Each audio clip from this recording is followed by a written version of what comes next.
ditebus dari semua dosamu, bukan oleh perkara-perkara duniawi, nafsani, tapi oleh darah anak domba yang mahal.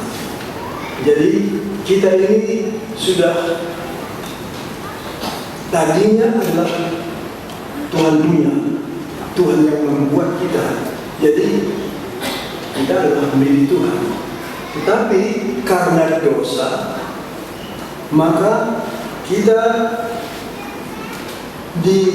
seperti dirampas, diambil oleh setan, keluar dari tangan Tuhan, maka kita dikuasai oleh iblis. Tetapi kemudian Yesus tahu bahwa kalau kita terus dikuasai oleh iblis, kita aniaya oleh iblis, nanti kita akan masuk neraka. Jadi apa Tuhan buat? Yesus datang ke dunia ini untuk mati di kayu salib. Dengan kematiannya itu, darahnya tercurah, maka dalam darah adalah kehidupan. Coba kalau saudara punya darah disedot saja habis, maka kita tidak punya kehidupan. Dalam darah adalah kehidupan.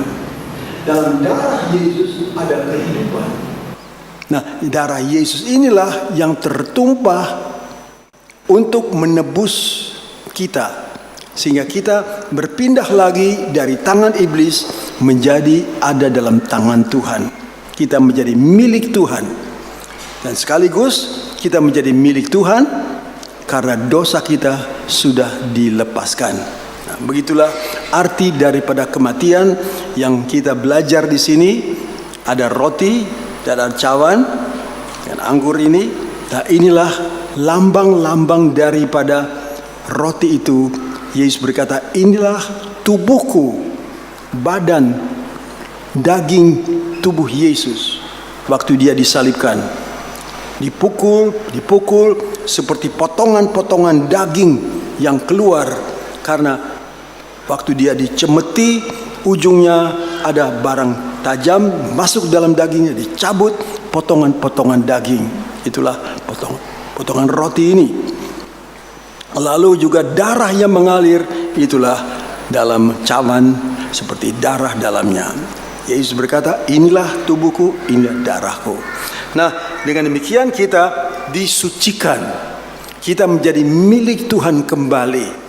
Dan kalau Tuhan bikin kita jadi miliknya lagi, maka Tuhan tidak mau kita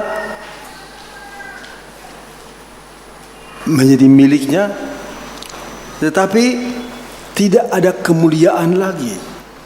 Ada tanda-tanda bekas dosa dalam hidup kita.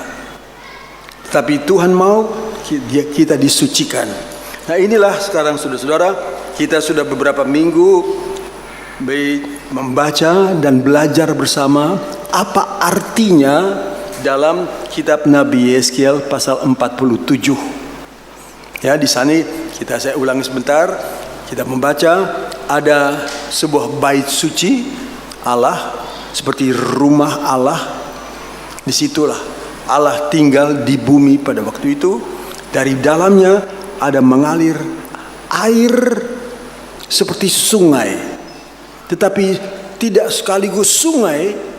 Sungai biasanya itu mulainya kecil, tetapi kalau dia mengalir makin lama makin besar, makin lama makin dalam.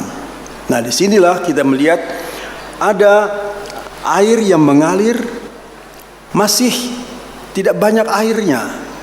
Sebab ada yang mengukur, ada orang yang punya alat ukur, lalu dia ukur. Keluar dari bait suci, diukur 1000 hasta. Anggaplah 1000 meter. 1000 meter. Airnya itu dari sini sampai sini pertama kali diukur 1000 hasta, dalamnya hanya dangkal sekali. Dari bawah kaki sampai ke mata kaki di pergelangan kaki itu, di mana kaki bisa berputar begini.